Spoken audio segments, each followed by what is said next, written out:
आजकल हर जगह ट्विटर को लेकर काफी बवाल चल रहा है।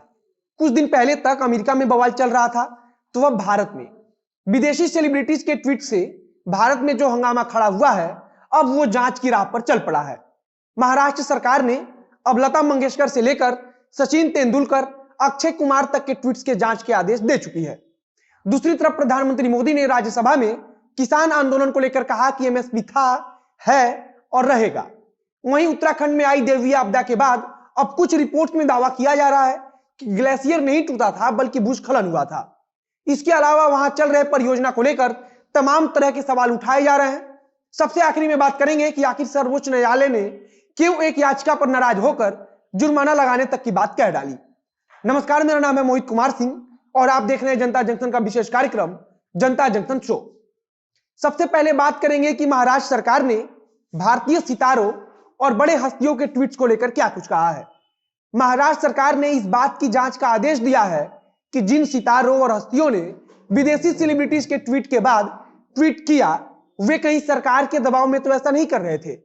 आपको याद होगा कि विदेशी सेलिब्रिटीज के ट्वीट के बाद भारत की तरफ से सचिन तेंदुलकर, साइना नेहवाल, अक्षय कुमार, सुनील शेट्टी, विराट कोहली, सचिन तेंदुलकर, लता मंगेशकर समेत कई बड़े हस्तियों ने ट्वीट किया था।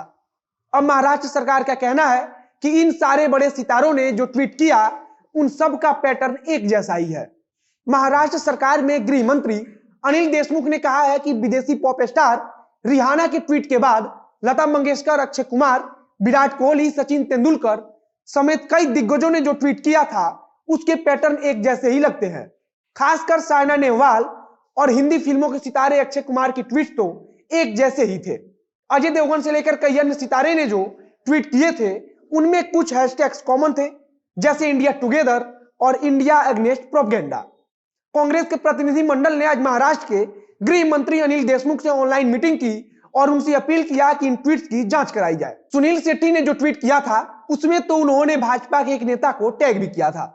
यह बात भी कांग्रेस के प्रतिनिधि मंडल ने उठाया।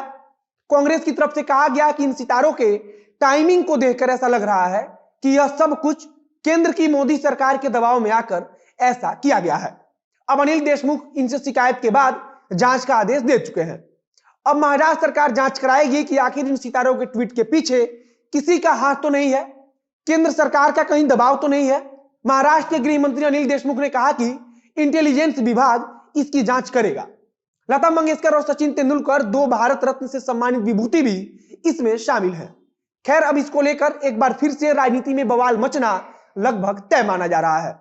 आगे देखिए कि क्या कुछ होता है। अब आते हैं अपनी दूसरी खबर पर, जो किसान आंदोलन से जुड़ी हुई है।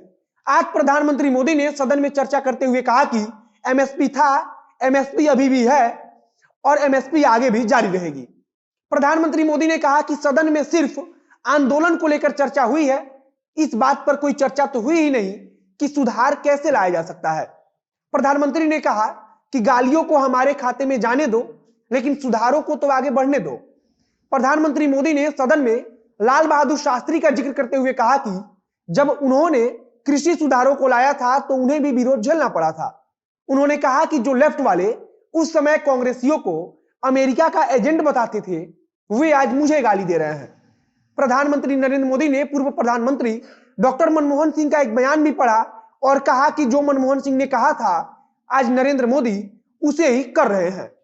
तो आप सबको इसका गर्व होना चाहिए। प्रधानमंत्री ने किसान आंदोलन के अलावा अंतरराष्ट्रीय बॉर्डर को लेकर भी सरकार का रुख स्पष्ट किया। उन्होंने एलएसी को लेकर भी अपने तरफ से रुख को स्पष्ट किया। प्रधानमंत्री मोदी ने मजाकिया अंदाज में कहा कि कुछ लोग बुद्धिजीवी होते हैं, लेकिन आजकल कुछ लोग आंदोलनजीवी हो गए हैं।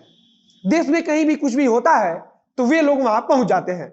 आगे प्रधानमंत्री ने सिखों के सम्मान को लेकर भी बोला। उन्होंने कहा कि कुछ लोग सिखों को लेकर गलत बात कर रहे हैं, लेकिन देश हर सिख पर गर्व करता है। प्रधानमंत्री ने यह भी कहा कि हमने पंजाब की रोटी खाई है, हम सिख गुरुओं की परंपरा को मानते हैं। यह सब कुछ आज सदन में होता रहा। अब आते हैं अपनी तीसरी खबर पर, जो उत्तराखंड में आई दैवीय त्रासदी से जुड़ी हुई है। कल अचानक से खबर आई कि उत्तराखंड में ग्लेशियर के टूटने से नदी का जलस्तर अचानक बढ़ गया और सैकड़ों लोग पानी के प्रवाह में बह गए। अब तक 1.5 दर्जन से ज्यादा लोगों की मौत की पुष्टि हो चुकी है, तो वहीं अभी भी सैकड़ों लोग गायब बताए जा रहे हैं। उत्तराखंड में ग्लेशियर टूटने से जो बाढ़ आई है, उससे ऋषि गंगा प्रोजेक्ट को काफी नुकसान पहुंचा है। ऋषि गंगा परियोजना के जरिए बड़े स्तर पर बिजली उत्पादन का लक्ष्य रखा गया था, लेकिन अब इस त्रासदी के बाद वहां के दृश्य एकदम बदल गए हैं। जो प्रोजेक्ट वहां चल रहा है वह एक निजी परियोजना है। परियोजना की जब शुरुआत हुई थी तो इसको लेकर काफी बवाल मचा था। कई पर्यावरण संरक्षण वाले संगठनों ने इसका विरोध किया था। अब हादसे के बाद उस चीज को लेकर बार बार सोशल मीडिया पर शेयर किया जा रहा है, जिसको लेकर मुख्यमंत्री त्रिवेंद्र सिंह रावत ने सावधान किया है। उन्होंने ट्विटर पर लिखा कि अब हादसे को विकास के खिलाफ प्रोपेगेंडा ना बनाएं। फिलहाल अभी भी उत्तराखंड में हादसे वाले स्थल पर बचाव कार्य चल रहा है। सुरंग से कीचड़ को निकालकर मजदूरों को निकालने का कार्य जारी है। इस घटना के बाद अब पहाड़ों पर जाने वाले सैलानियों में कमी आने का अंदेशा लगाया गया है। फिलहाल जो सैलानी वहां मौजूद थे उनमें से अधिकतर डर कर वापस लौट गए हैं। उत्तराखंड पुलिस ने अफवाह फैलाने वालों से भी सावधान रहने को कहा है। कुछ रिपोर्ट में यह दावा किया जा रहा है कि यह ग्लेशियर के टूटने से नहीं बल्कि भूस्खलन के कारण हुआ है।